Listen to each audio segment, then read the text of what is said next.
반갑습니다, 여러분. 오늘 잘 오셨습니다. 서로 인사 나누시기 바랍니다.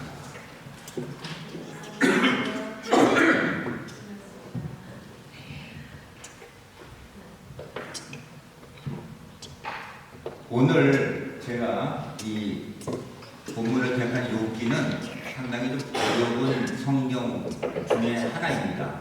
그래서 이 욥기의 시작은 처음 1, 2절은 산문으로 되어 있습니다. 산문이라는 얘기는 그냥 이야기식으로 되어 있고, 또한 3장부터 37장까지는 시가로 되어 있습니다. 이 시가라는 얘기는 시적으로 표현하는 것이고, 마지막 가서는 다시 산문으로 돌아옵니다. 그래서 저는 오늘 저희가 읽은 오늘 그 6장이 욥기의 주제와 같습니다. 그래서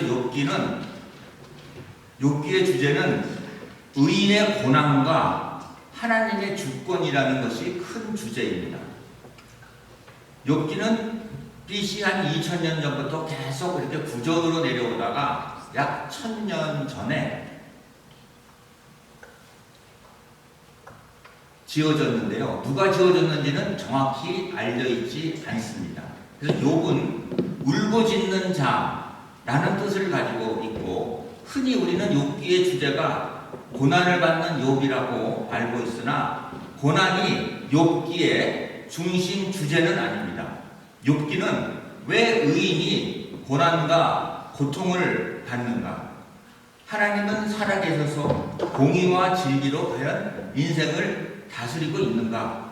라는 문제에 해답을 주는 것입니다. 달리 얘기하면 의인도 고난을 받을 수 있다는 것입니다.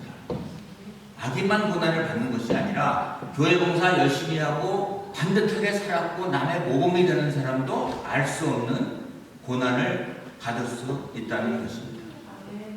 또한 이 욥기는 전에도 아까도 말씀드렸지만 샌드위치 구조를 갖고 있어서 산문체로 시작을 하여 운문체, 시적으로 나가다가 마지막에는 다시 산문체로 끝을 맺습니다.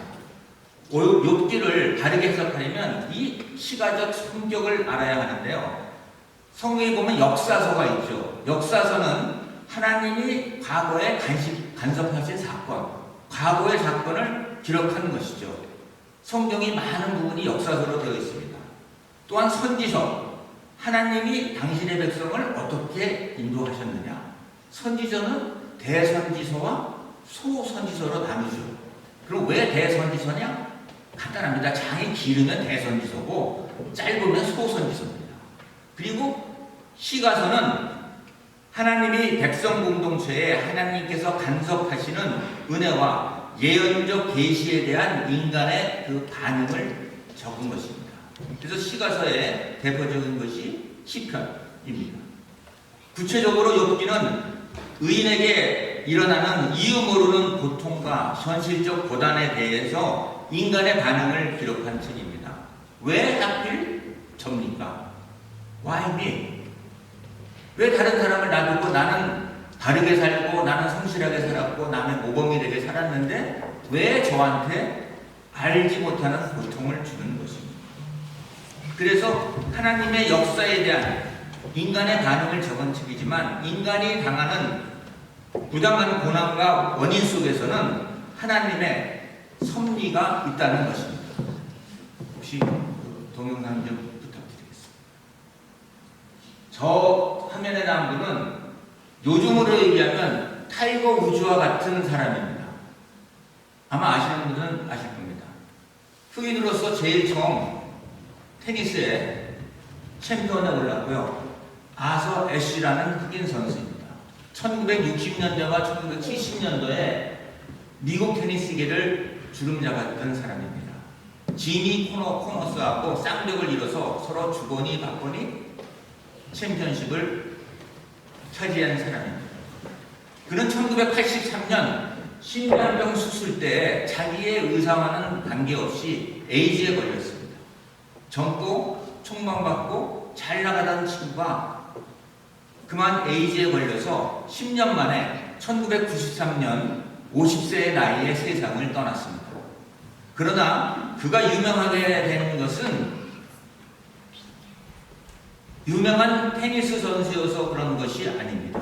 당시 대통령이었던 빌 클린턴은 눈물로써 그를 슬퍼하였으며 정다운 친구이자 우리가 본받을 만한 사람인 그가 떠났다고 슬퍼하였습니다. 그러나 그는 에이즈에 감정된 것을 알면서도 그는 전보다 더 정열적인 사회활동을 하였습니다.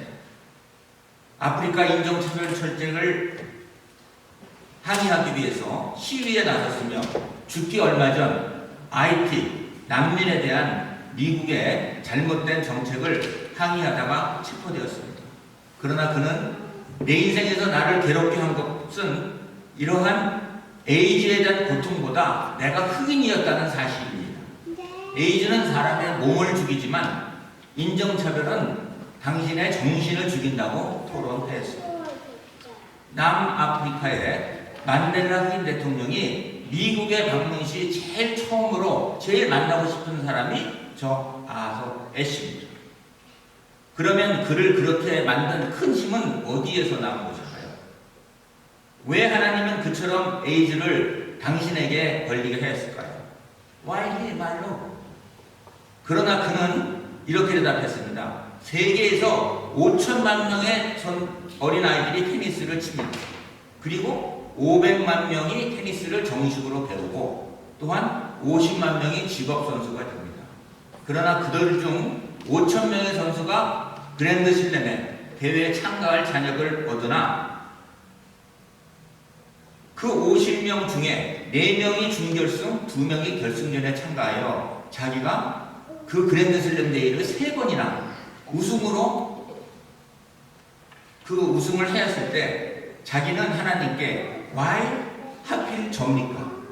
내가 무엇이간데 내가 이 챔피언이 되게끔 나를 허락해 줬습니까? 라고 하나님께 감사하지 않았다는 것입니다.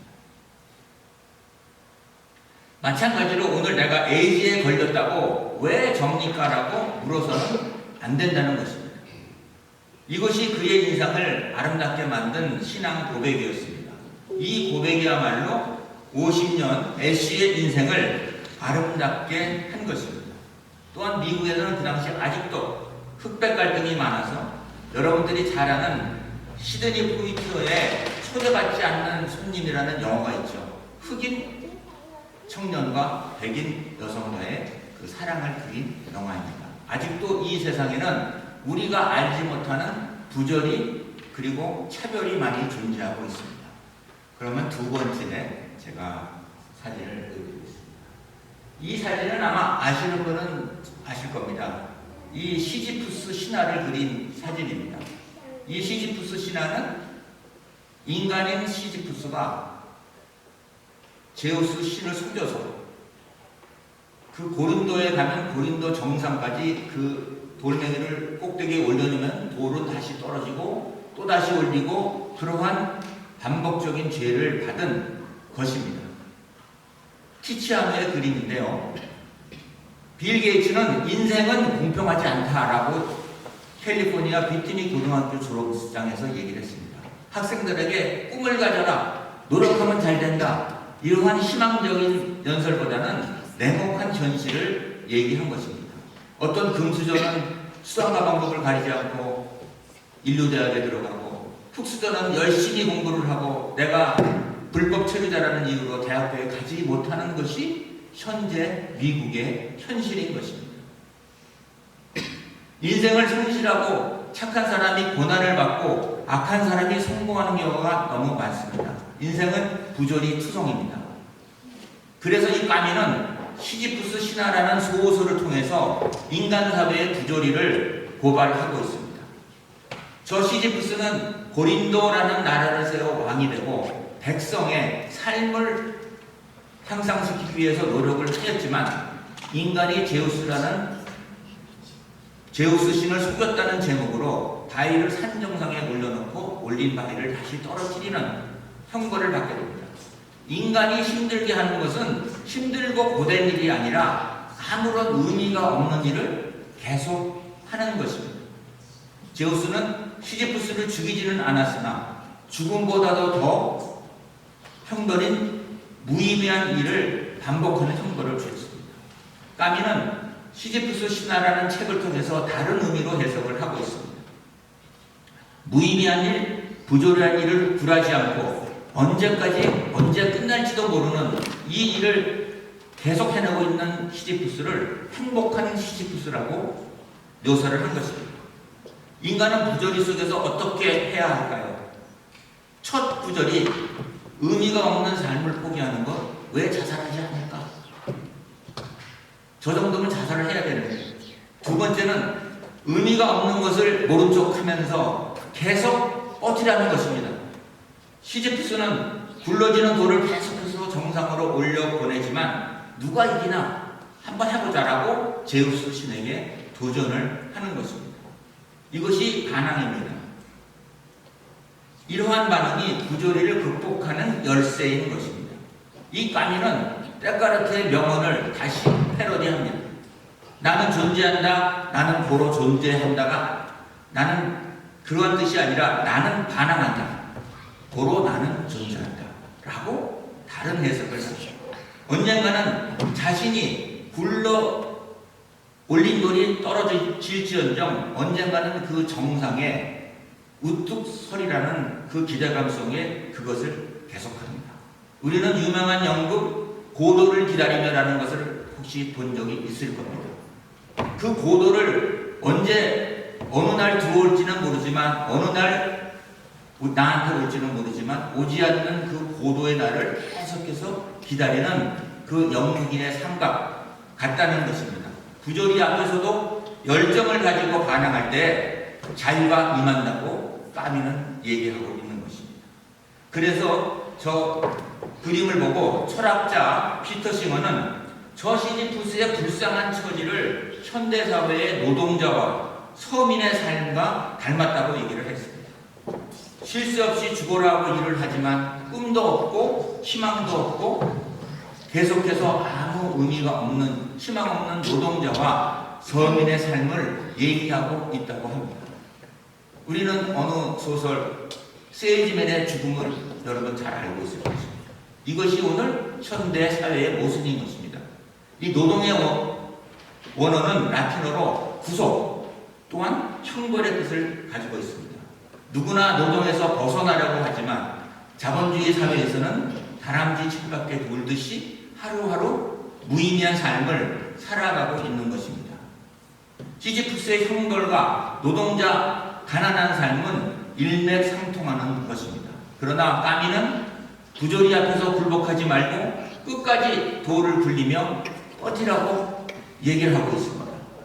제우스, 너는 나를 죽음보다도 더 큰 형벌 속에 몰락시키려고 하지만 나는 포기하지 않고 돌을 굴리는 일을 하면서 나는 너를 이길 수 있다 라고 고백을 하는 것입니다. 그래서 마지막 문장에서는 행복한 시지프스를 마음속에 그려보지 않으면 안 된다고 하였습니다.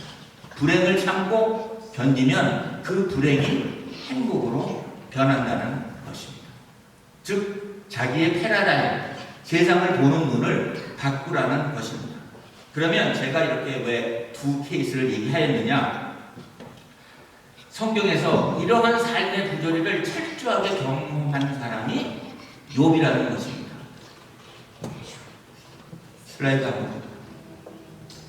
저 그림은 프랑스의 조르즈 드라투스라는 화가가 아내에게 조롱받는 욥을 표시하는 것입니다. 그림을 보시면 명암법이 분명하고요. 또한 하나 있는 것이 촛불 마지막 하나인 것입니다. 저 화가는 여러 번 나오는 세 형제, 세 친구와 엘리후의 지루한 병문보다는 아내와의 짧은 대화의 순간을 정진구도로서 그린 그림입니다. 저 그림을 통해 욥의 고난, 욥과 하나님과의 관계의 긴장감을 극대화시켜서 우리로 하여금 묵상하게 만드는 것입니다. 그림의 유일한 빛은 촛불 가운데 있는 촛불 하나입니다. 욥의 처지와 비슷합니다. 의인인 욥은 왜소하고 불쌍합니다. 그의 발끝에는 상처로 긁던 깨진 조각이 있습니다. 화면의 중심은 상대적으로 거대하고 견고한 아내의 모습입니다. 아내는 화려한 붉은 옷을 입고 세상을 대표하며 욕보러 이제 하나님을 욕하고 죽어라. 네가 그렇게 존경하고 네가 그렇게 모셨던 하나님을 욕하고 죽으라고 욕을 조롱하고 있습니다. 왜 의인이 고통받는가에 대한 답은 없습니다. 초기에 욥은 이미 그에 대한 결론을 내렸죠. 이 모든 일이 욥이 범죄하지 아니하고 또한 하나님을 향하여 원망하지 아니하리라. 내가 범죄하지 않았고 나한테 이런 고통이 왔지만 나는 하나님을 원망하지 않겠다. 욥기 1장 22절의 말씀입니다. 욥은 의인이기는 하지만 인간의 생각으로 하나님을 정죄할 수 없다고 얘기하였습니다. 그래서 그는 회개하여 축복을 2배나 받는 축복을 드렸습니다. 그는 더 큰 축복을 통해서 또한 고난을 통해서 세 친구 엘리후의 세상에 바탕을 둔 인과응문적 판단을 넘어서 그 고난을 통해서 더욱더 하나님을 깊이 알게 된 것입니다. 즉 하나님의 주권에 나한테 잘 되든 못 되든 하나님의 주권에 승복을 한 것입니다. 그리하여 그는 내가 죽게 대하여 귀로만 옛날에는 들었으나 이제는 내가 눈으로 하나님을 배웠나니. 욥기 42장 5절의 말씀입니다. 세상의 권력은 욥에 비해서 얼마나 크고 대단합니까? 저 그림을 보십시오.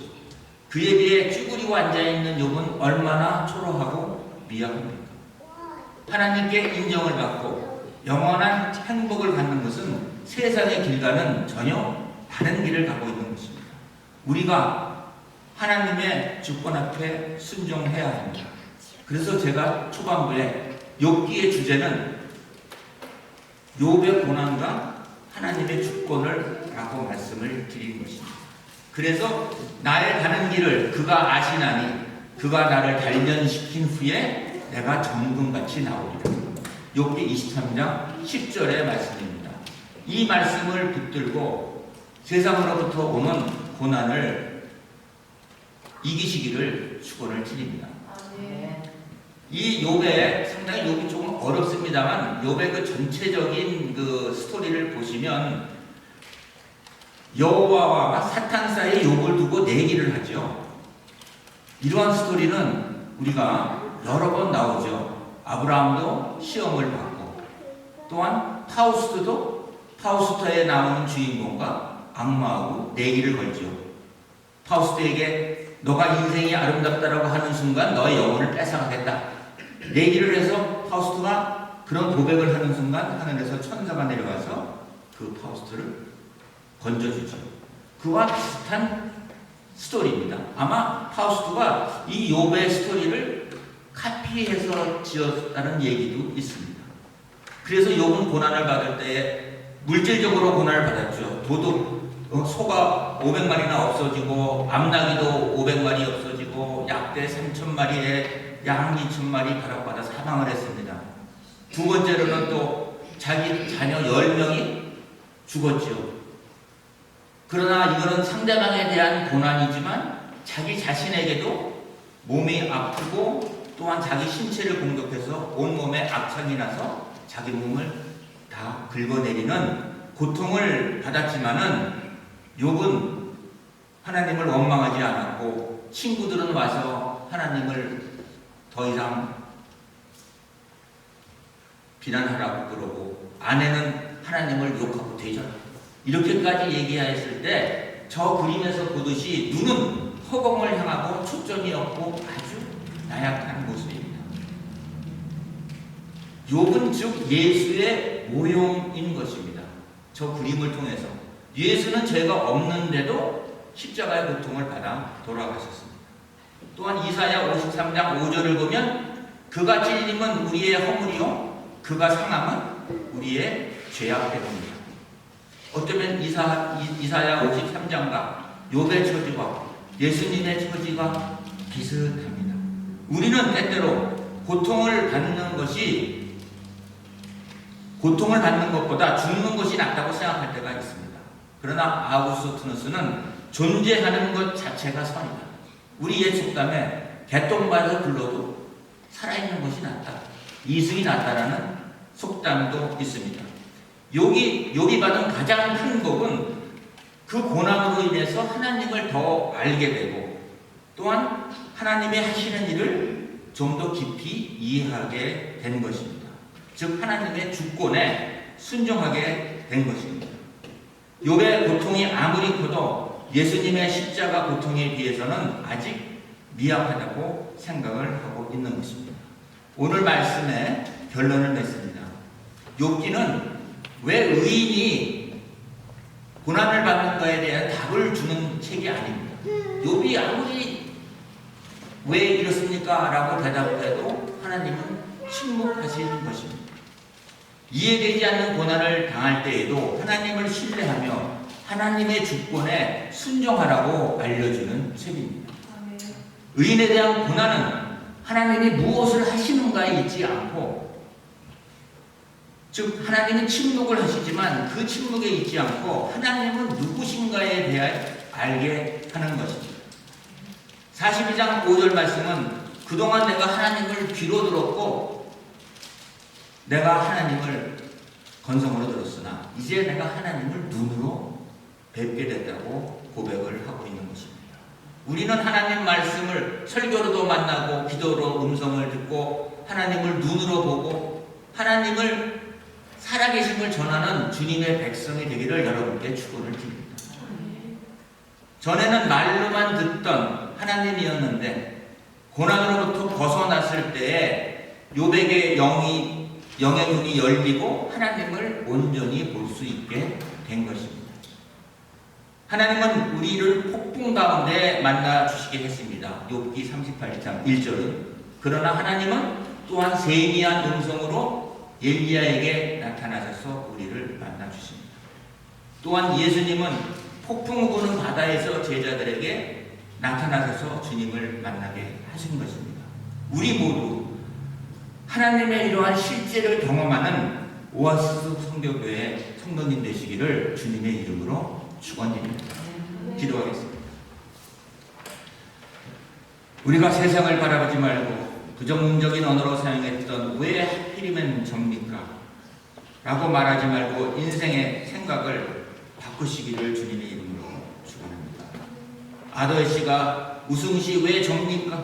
하나님이 저에게 왜 축복을 주었습니까? 라고 고백하지 않은 것 같이 우리에게 고난과 고통이 와도 Why me? 이러한 부정적인 언어를 사용하지 않으시기를 축원드립니다. 우리 모두 의인에게 고통이 와도 하나님의 은혜와 사랑에 감격하는 성도님 되시기를 기원합니다. 욥과 같이 귀로만 듣는 것이 아니라 눈으로 하나님의 영광을 보는, 하나님의 영광을 경험하는 우리 모두 귀한 성도님 되시기를 주님의 이름으로 축원드립니다. 모든 기도 주 예수님 이름으로 기도드렸습니다.